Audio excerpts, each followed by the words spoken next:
Bom, dentro da filosofia grega, né, nós temos aí uma jornada, né, a percorrer, né, que vem de Aristóteles, Sócrates e Platão. Né? Tem uma escadinha aí, um discípulo do outro, um seguindo, né, o caminho do outro, mas também constituindo as suas verdades, né? Estipulando as suas verdades. Né? Quando chega em Platão, Platão vai mais para o lado do idealismo, né, do relativismo, né? Então ele vai elaborando outros conceitos, o mundo das ideias, né, vem através disso. Então, nesse livro, A República, né, lá no capítulo 7, a gente vai ver um mito, né, da caverna de Platão, bem pontuada aí nos dias de hoje por nós e por muitas pessoas. Né? E nesse mito é uma alegoria, né, que foi retirada da República, né, que fala de um conhecimento verdadeiro e também trata nesse livro de um governo político. Né? Então, Platão narra ali uma história alegórica chamada de mito da caverna ou alegoria da caverna em sua obra mais complexa, A República. Né? Então, é fácil também de adquirir esse livro, vale a pena ler, né, o conceito, mas ele retrata ali o diálogo travado entre Sócrates, que é o personagem principal, e Glauco, né, que é o seu interlocutor. Então, ele visa ali a apresentar ao leitor, né, aquele que está buscando, a teoria platônica sobre o conhecimento da verdade, né, sobre a expansão dessa verdade, né, e a necessidade de que também que o governante da cidade, porque o livro ele fala dessa parte também política, tem acesso a esse conhecimento, busque o conhecimento, se abra para o conhecimento. Tá? Então, no texto, Sócrates fala para Glauco imaginar ali uma cena, né, sobre essa caverna. Mas antes da gente entrar, né, na caverna propriamente dita, eu quero falar um pouquinho também, né, desse personagem principal, né, protagonista da noite, que é Platão, né? Nascido ali em 427, né, em Atenas, né, falecido em 347 antes de Cristo. Então ele foi um filósofo matemático, né, no período clássico, né? Então, deixa eu só botar aqui isso. E foi autor de diversos diálogos, então a gente consegue também achar vários livros aí, muitos outros não conseguiram ser traduzidos, porque faltaram muitas páginas, mas ele é o fundador da academia em Atenas, que perdura até depois de Cristo, essa academia, né? Que foi a primeira instituição de ensino superior do mundo ocidental. Então, juntamente com seu mentor Sócrates e seu pupilo Aristóteles, Platão ajudou ali a construir os alicerces da filosofia natural, né, da ciência e da filosofia ocidental. Então, vem de Sócrates, Aristóteles e também tem aí junto Platão, né? O nosso personagem principal, né? E acredita-se, né, que seu nome verdadeiro era Aristócles, né? Então, o que é o mito, né? Quem conhece Joseph Campbell, é um escritor que realmente focou na questão do mito, hoje é uma referência em termos de mito mundial, ele que trouxe o conceito da jornada do herói, né? E existem inúmeros livros dele, né, Joseph Campbell, referência para inúmeros filmes e etc., e literaturas. Então, mito é uma alegoria, né, considerada das mais importantes, no caso, essa da filosofia. Um mito ele pode influenciar nações, ele pode movimentar caráter de populações, de povos, de acordo com aquele mito, com aquela alegoria. Né? E o mito ele vai se arrastando até hoje. Até hoje, né, existem inúmeros mitos, os mitos e que geram os arquétipos que a gente vai trazendo para nós essas situações todas. Né? E dentro dos mitos, dentro dessa alegoria, tem as metáforas, que as metáforas elas fazem com que a gente, dentro do nosso campo das ideias, trabalhem as nossas ideias, esse concatenar de pensamentos, e a gente comece a encaixar as situações.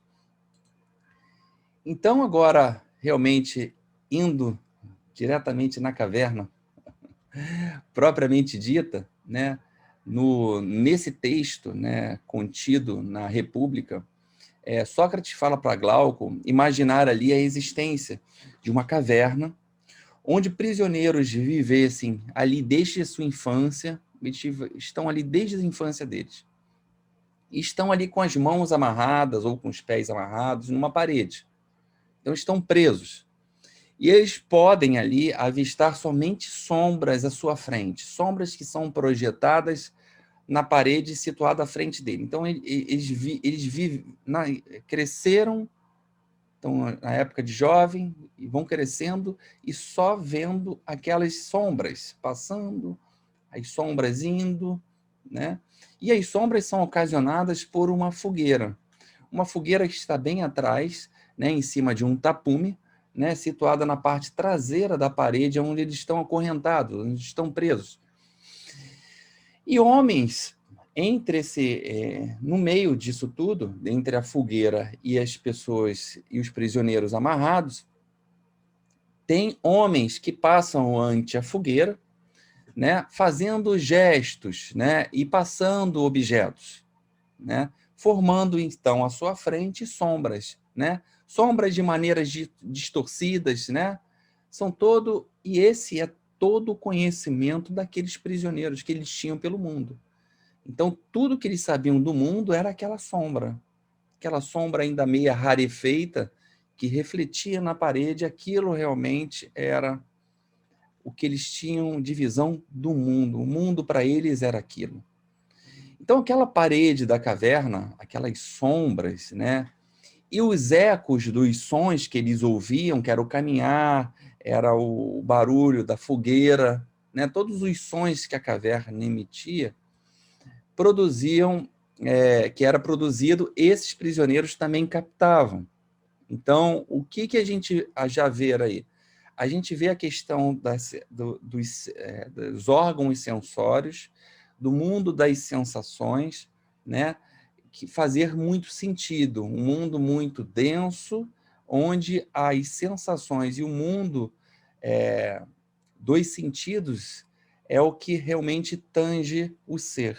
O ouvir, o olhar, o escutar, o paladar, o tato, isso passa a ser o que eles vivem, a realidade para eles.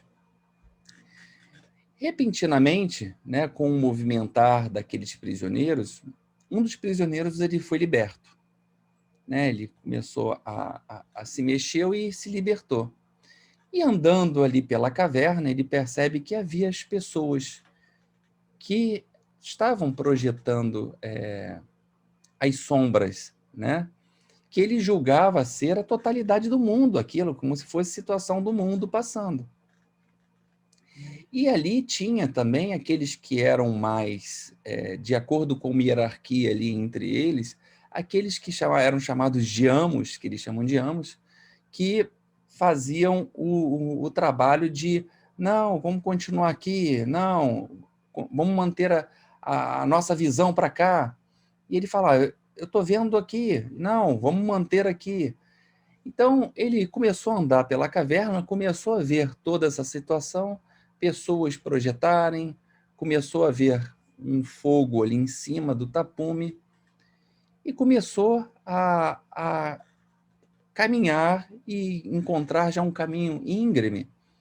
E como ele ficou muito tempo parado, né, com certeza, né, a parte muscular dele não estava ainda 100%, então tudo doía. Dói para subir, dói para chegar no topo, dói para chegar até aquele local onde ele está almejando. Ele viu uma luz, né, lá no final do túnel, né, como a gente está vendo aqui atrás, aqui, e ele começou, a meta dele, o objetivo foi ir até esse final, para ele encontrar, que a gente fala, encontrar a saída da caverna. E ao encontrar a saída, ele vai subindo, subindo, subindo, o que ao encontrar a saída, ele tem um susto ao deparar-se com o mundo exterior.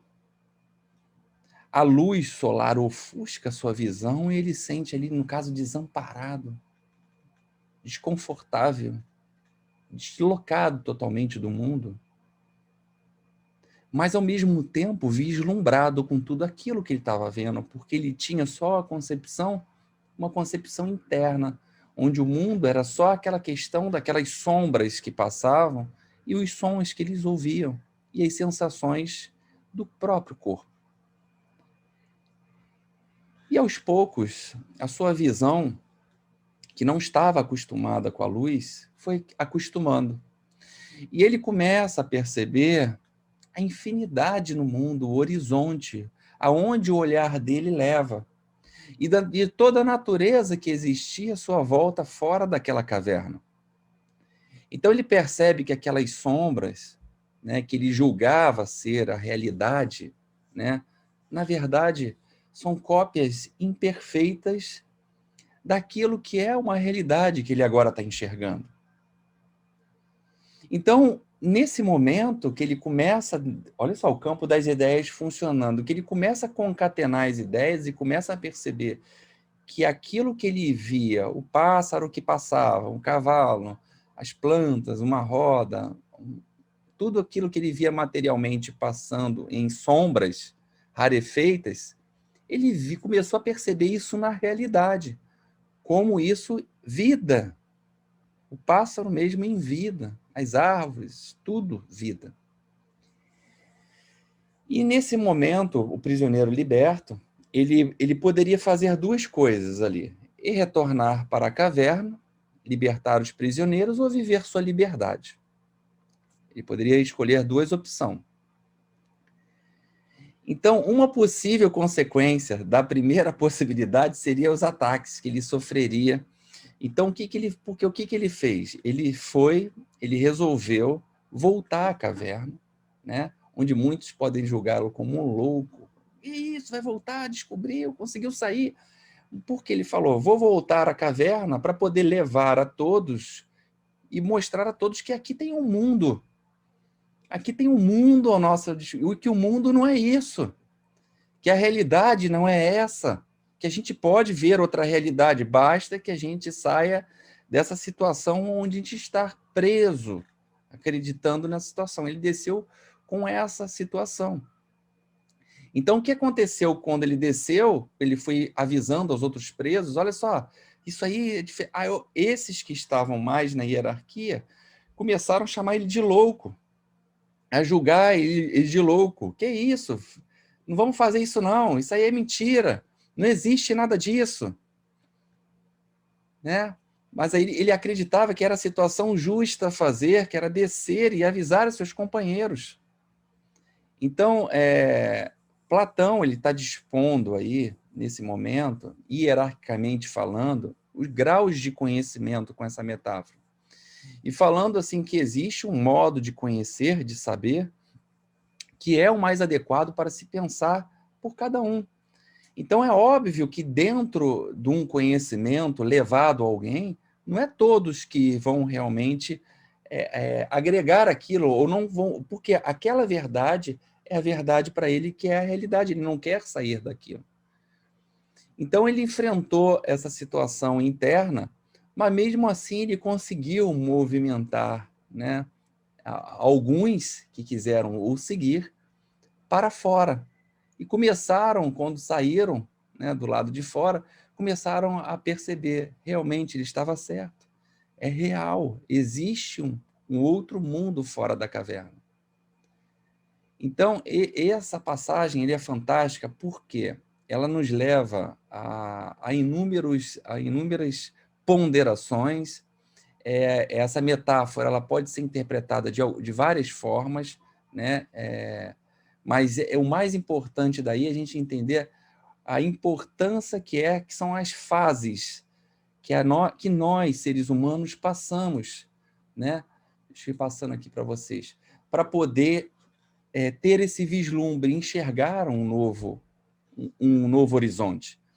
Então, pegando de novo, rapidamente aqui, nós estamos vendo ali um cativo, né, um prisioneiro, onde a visão, o que ele tem de mundo é a visão está dentro dos órgãos sensórios, o escutar o som, o que ele tinha ali é um espetáculo de sombras, que provinha de um fogo que era caminhado por, né, por estilo de fantoche e era iluminado. Então, a luz era rarefeita e assim ela iluminava sombras ali. Então, o mundo dele era esse. Então, a gente considera, dentro dessa filosofia, ali, nesse instante, uma área de ilusão, a fase da ilusão, onde, no caso, o mundo, para ele, é aquilo, é uma ilusão, é aquilo que é imposto para você. É imposto para ele aquelas figuras, aquelas sombras são impostas para ele. Então, aquilo é o que vale, né? E sombras é o retrato do que é real. É, é, a, é uma figura mal feita do que é o real, é apenas uma sombra. Né? Mas aquilo foi imposta para ele, então aquilo é considerado, aquela fase é a área da ilusão. A partir do momento que ele começa que ele quebra a corrente, que a partir do momento que ele começa a transitar pela caverna, ele começa a quebrar suas crenças. Aquelas crenças que foram impostas desde a infância começaram a ser quebradas e destruídas, né? Dissolvidas ou entendidas, para que ele pudesse olhar as coisas de uma outra forma. E com isso, a partir da hora que ele olha todas aquelas pessoas, a imagem como é feita, o fogo da fogueira e tudo, ele começa a pensar, nossa, não tem só aquilo, existe mais coisas. Então a gente considera aí a área da razão, né? E quando ele encontra a luz do sol, quando ele sai para fora da caverna, ele vai para ele vai para ele vai de encontro à luz, ali é o que nós chamamos da área da filosofia, né? E filosofia é questionar, filosofia é refutar, filosofia é debater, filosofia é escrever, filosofia é a vida. A vida é filosófica, né? A filosofia, ela constrói pensamentos, ela ajuda a expandir conhecimento, a você explorar uma palavra e transformar ela em vários caminhos. Então, a partir desse momento, a gente chama da área da filosofia, a área das ideias, a área da expansão, né? Então, nesse momento que ele passa, onde a luz do sol ela não entra além do muro, ela é considerada a luz da realidade, a luz do esclarecimento, a partir do momento ele entra numa área que dentro da filosofia a gente chama que é a área da filosofia, que é logo após a razão, a gente tem uma razão e dentro da razão a gente discute aquela razão e começa a entender novas realidades, novos entendimentos.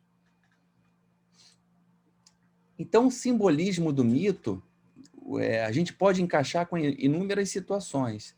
Por exemplo, na caverna, quando a gente fala de caverna, o que a gente pode entender da caverna? A caverna é o nosso corpo, pode ser considerado o nosso corpo, os nossos sentidos, a fonte de um conhecimento que, às vezes, segundo Platão, é errôneo, é enganoso, porque a gente trata, às vezes, um conhecimento como uma verdade absoluta, né? E dentro da questão da relatividade, da situação relativa, a gente pode olhar esse conhecimento de inúmeras perspectivas e olhar verdades absolutas, ou até as verdades que a gente cria, de outras perspectivas. Né? E a caverna também ela pode simbolizar o mundo. Por que não?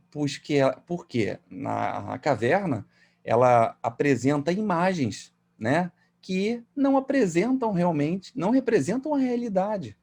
Porque só é possível conhecer a realidade quando a gente se liberta das influências, por exemplo, culturais, sociais, né?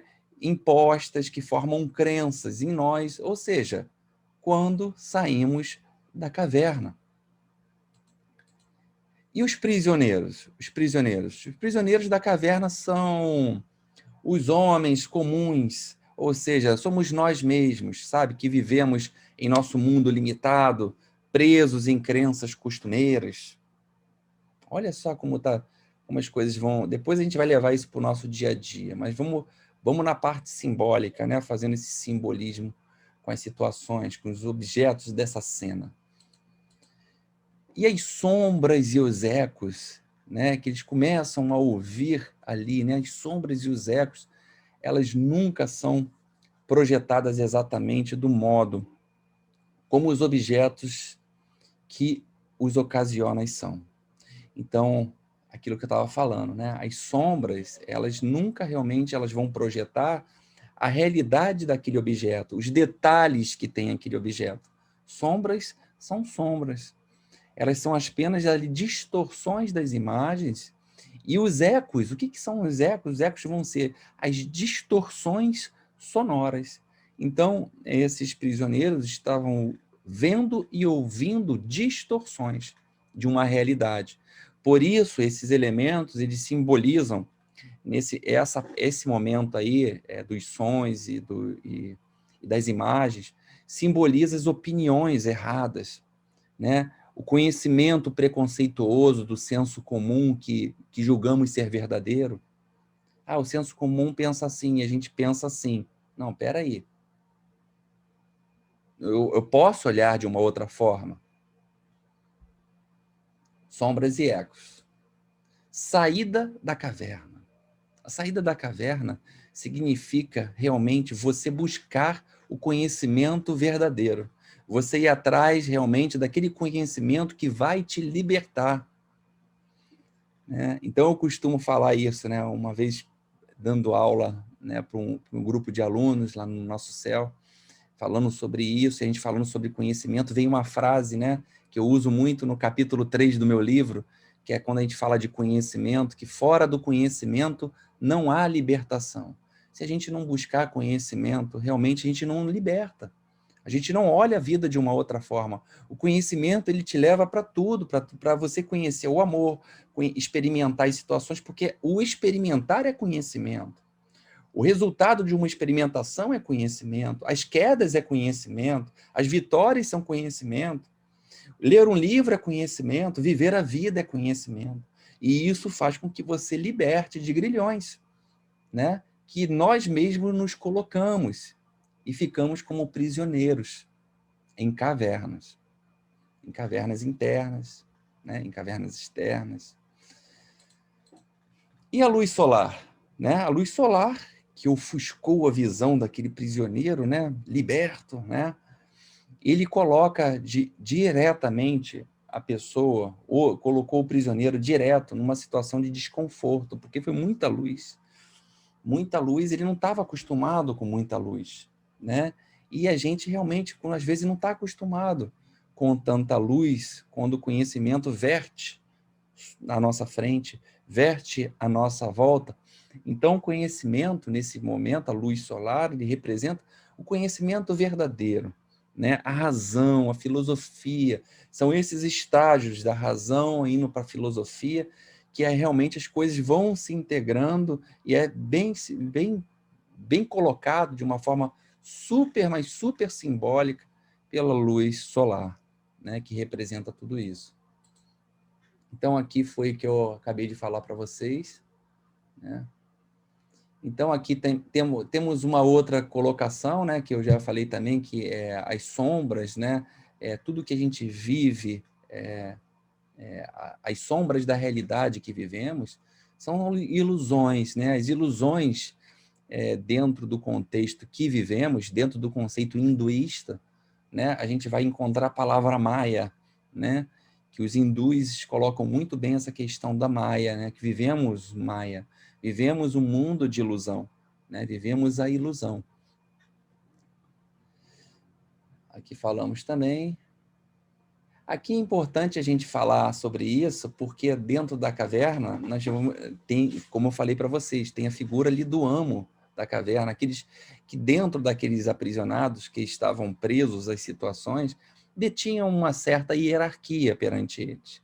E isso a gente vê muito nos dias de hoje, pessoas que aproveitam de um pequeno conhecimento a mais para poder pisar nos outros, para poder controlar os outros, comandar os outros, dirigir o pensamento e o mental dos outros, as ideias dos outros, né? Não fazer com que as pessoas pensem, E é isso que está havendo hoje em dia. As pessoas não estão parando para pensar, não estão parando para enxergar o que está acontecendo à nossa volta.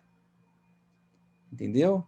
Parece que está todo mundo vivendo uma situação meia neurótica, cada um realmente numa caverna, aprisionados em conceitos que estão sendo impostos. Então, esse conceito, essa alegoria do mito, ela é muito real, ela encaixa realmente. A gente vai fazer algumas associações aqui, tá? Então, novamente, né, Platão deixa essa frase fantástica para nós, quando ele fala da luz do sol, que ele fala que é a ideia do bem, né? Só é sábio aquele que vê as coisas iluminadas pela luz do sol. Só é sábio aquele que vê as coisas iluminadas pela luz do sol. Olha só que fantástica essa palavra. Por quê? A gente falou de conhecimento. Conhecimento é uma coisa muito importante, ela liberta, mas você só consegue realmente fazer com que esse conhecimento ele se movimente quando ele se torna sabedoria. A sabedoria é o conhecimento em prática, é o conhecimento em movimento. Quando eu faço esse movimento do conhecimento, eu me torno sábio. Eu vou me tornando sábio em algumas áreas da vida, né? Então, aquele que pega o conhecimento, que através de uma razão elaborou uma verdade, elaborou um conceito, um construto interno, né? Ele começa a realmente ver as coisas iluminadas, ele começa a ir para um campo realmente filosófico, um campo iluminado, né? Então, essa é a nossa meta diária, da gente realmente enxergar essas luzes que estão ao nosso redor, esperando com que, através também da nossa razão, do nosso coração, a gente possa olhar para isso, olhar para esse campo, e estimular esse campo das ideias nossas, estimular esse campo das visões relativas, estimular a possibilidade nossa de quebrar paradigmas, de quebrar crenças, e assim realmente enxergar novas luzes, novas brechas nas cavernas, novas luzes de sóis. Então, assim, dentro desse quadro, né, eu procurei colocar aqui para vocês, aqui, fazendo uma divisão bem pontual, um mundo visível, né, que ele é sensível, o mundo sensível, o mundo visível, ele é sensível porque ele transmite a nós uma sensibilidade através dos órgãos sensórios, e também dentro dessa alegoria a gente vê um mundo invisível, né, que é inteligível, né, que não pode ser, ele é muito sentido internamente, né? Então, dentro da palavra limites, né, um limite do mundo sensível, do mundo visível, que a gente mostrou aí na alegoria, é o espaço sombrio da caverna. Esse é o limite. Esse é o limite desse mundo visível. A minha visão, esse é o limite. No mundo invisível, um limite seria todo o universo fora da caverna, o espaço composto pelo ar e pela terra inteira. Características que a gente fala aqui. Peraí, deixa eu abrir uma página aqui. Pronto. Características que a gente fala aí, né? Dentro de um mundo visível, esse mundo, né, de sensibilidade.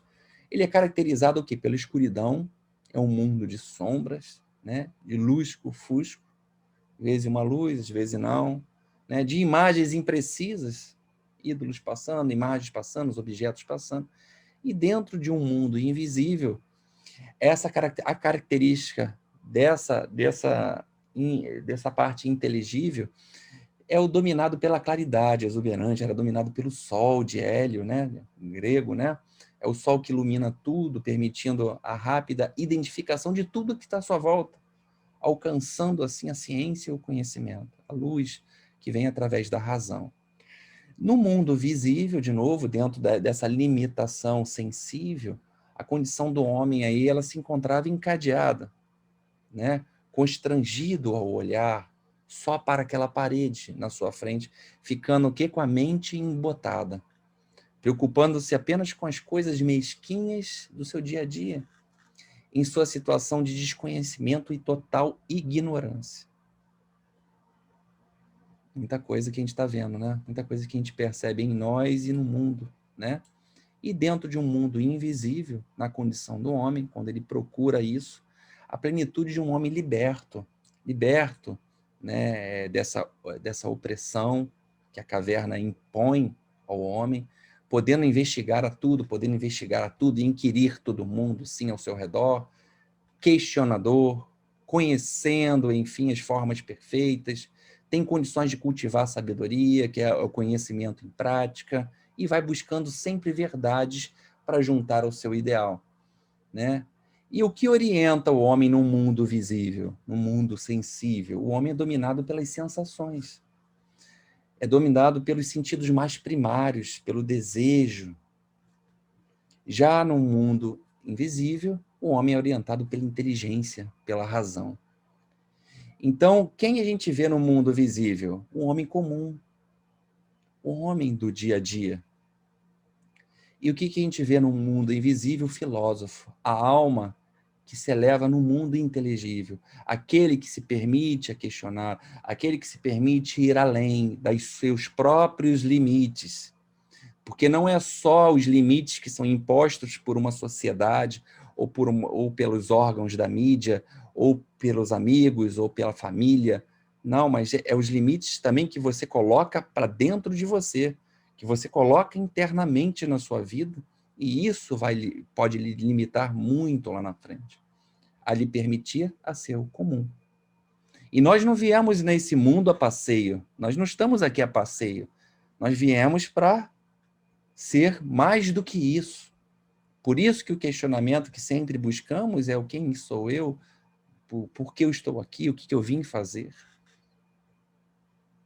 Então, se a gente entender já esse conceito, né, dessa alegoria, a gente já começa a ver várias coisas na nossa vida que a gente já pode girar a chave, já pode fazer algumas mudanças. Então, o conhecimento liberta, como eu falei. Então, como através do conhecimento é possível captar a existência desse mundo sensível e do mundo inteligível, não é mesmo?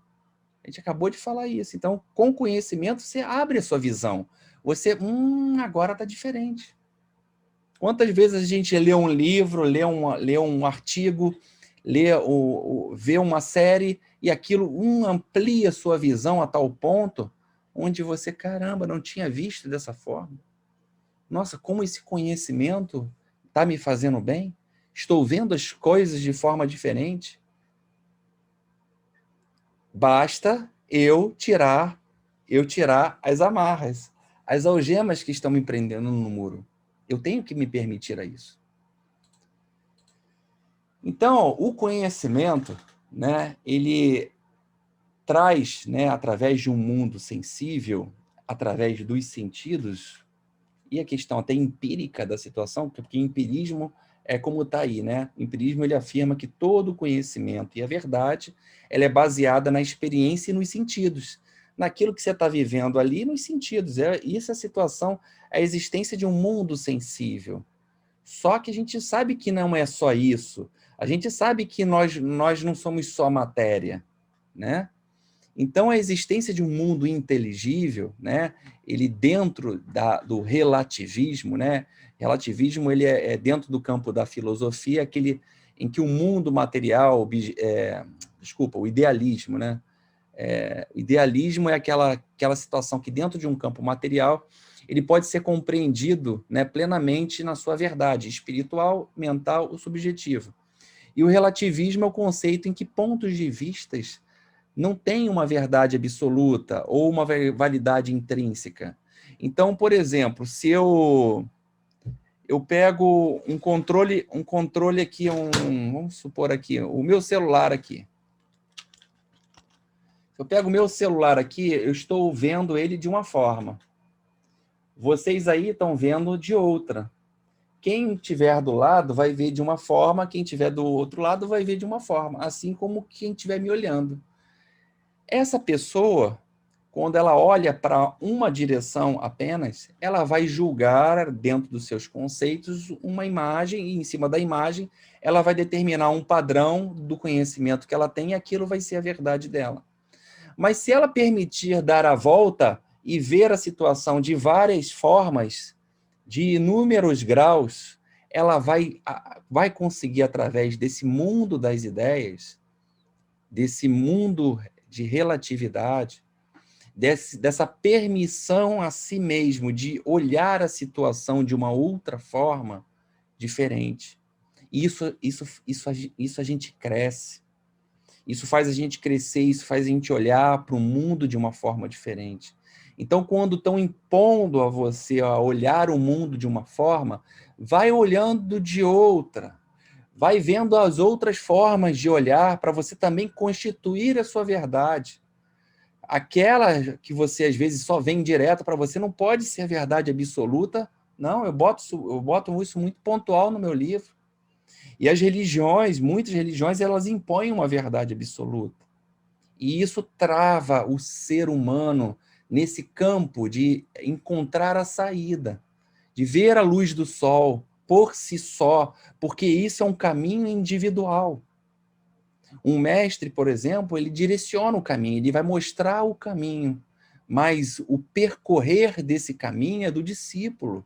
É ele que tem que vivenciar o caminho, é ele que tem que colher as experiências que o caminho vai oferecer para ele, é ele que tem que passar as dores, o sofrimento para poder ter aquilo que ele precisa ter, que é o aprendizado, é o se tornar um mestre lá na frente, com toda essa bagagem. Então, quando a gente fala que o conhecimento liberta, porque a gente vai da ignorância à inteligência. A ignorância não é a palavra pejorativa que às vezes a gente ouve falar, a gente joga numa discussão, né? Uma pessoa fala para a gente, a ignorância é do não saber, do não ter o conhecimento, aquela pessoa ignorante, né? Às vezes a gente fala isso numa discussão. Você é um ignorante, mas o ignorante, o termo ignorância, é não saber conhecimento, não ter o conhecimento necessário. Então, quando a gente se permite a sair da caverna, enxergar a luz do sol, a gente sai da ignorância para a inteligência. E a filosofia ela se torna uma arte de viver, que é o questionar, o perguntar, o refutar, o olhar, o relativizar a sua visão, se permitir a ter opinião, se permitir a conceituar, se permitir a falar, sair daquele estado submisso para que a gente possa ter a arte e conseguir ter dentro de nós a arte de viver, né?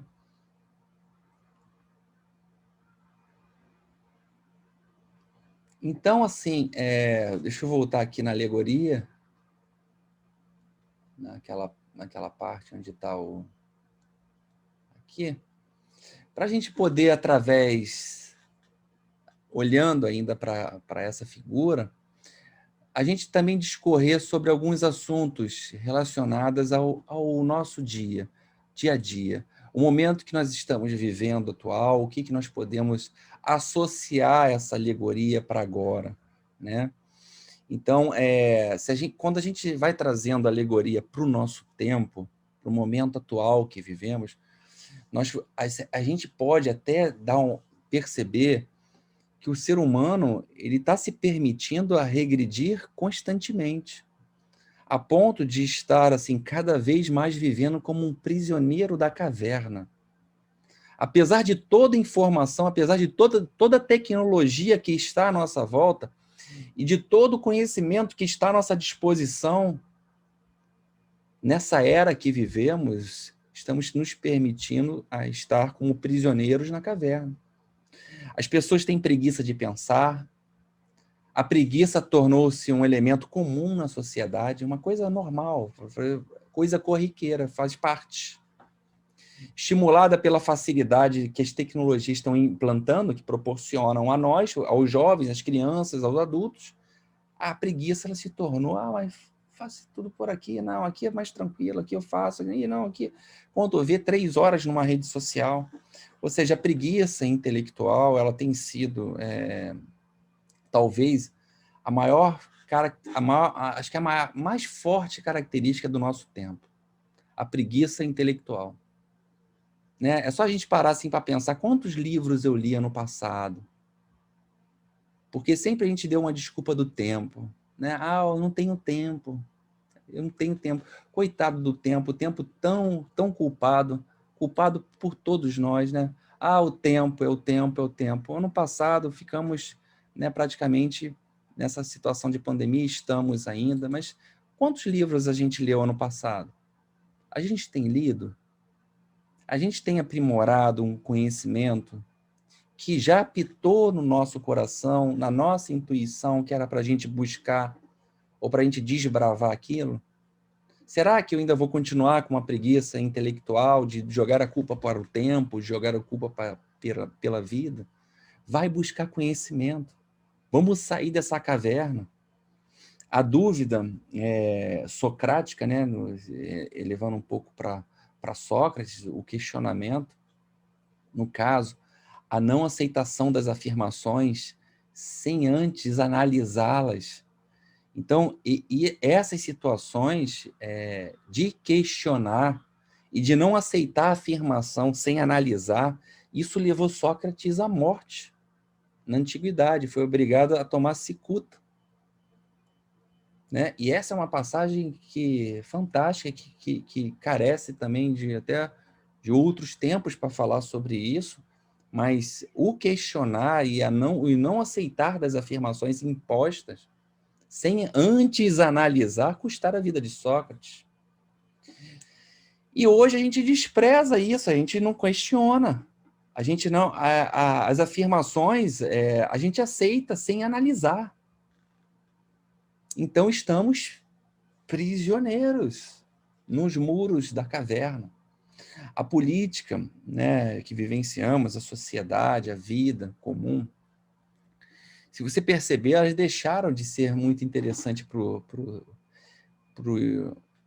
os cidadãos, né, para a humanidade do século XXI, né, que apenas focam realmente a sua vida, que, como a gente pode falar assim, como se a sua própria vida fosse a mais importante, né? Como se tivesse a maior importância a sua vida do que a preservação da sociedade como um todo. Aí vemos as fake news, vemos as notícias falsas, enganando pessoas, enganando mentais, fazendo com que a pessoa continue olhando para as sombras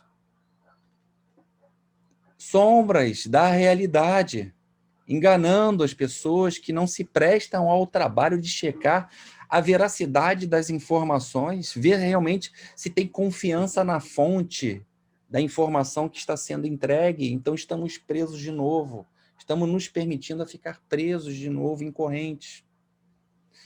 As redes sociais que tanto gostamos, que tanto nos auxiliam também nos nossos trabalhos, na nossa vida, a nossa família e tudo, viraram vitrines de ego, né?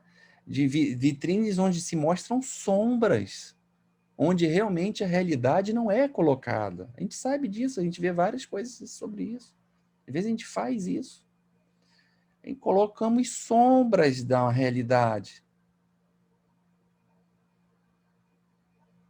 Divulga-se nas redes sociais falsas propagandas, vidas felizes, viagens, né?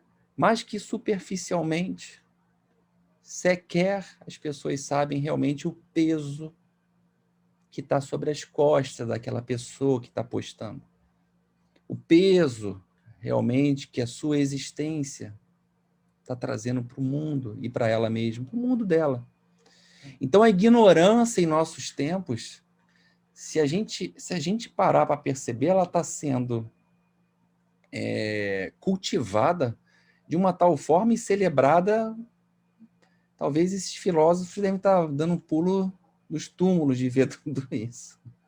Então, assim, o povo tem que ser sábio, tem que buscar conhecimento, tem que sair da caverna. E quem ousa opor-se a essa vida vulgar, essa vida que a humanidade está se permitindo entrar nessa parte da ignorância e da preguiça, né? Soterrada aí como eu falei, pela ignorância, presa, se permitindo ser um prisioneiro dentro da caverna, dessa alegoria da caverna de Platão. Quem ousa se opor a isso, ou falar alguma coisa contrária a isso, é louco, é considerado louco. As pessoas vão contra você, elas, não, você é louco, você não é desse mundo, você é extraterrestre, você está querendo mudar o mundo. Então, assim, os escravos presos ali, aquele pessoal, os prisioneiros no interior da caverna, como eu disse, eles não percebem que são prisioneiros. Assim como as pessoas que estão presas na mídia. Elas não percebem nas redes sociais, nesse marzão de informações, nessa avalanche de informações que na nossa volta, eles não percebem que estão prisioneiros. Muitas vezes totalmente desinformados, né? Não percebem que estão sendo enganados. Olha como é real esse mito, olha como essa alegoria ela é tão verídica e tão atual. Então, a gente vive realmente numa época do predomínio de uma opinião muito rasa. Muito rasa. Quando você vai querer refutar e discutir, as pessoas não querem. Quer pegar uma verdade já construída e boa, vamos lá.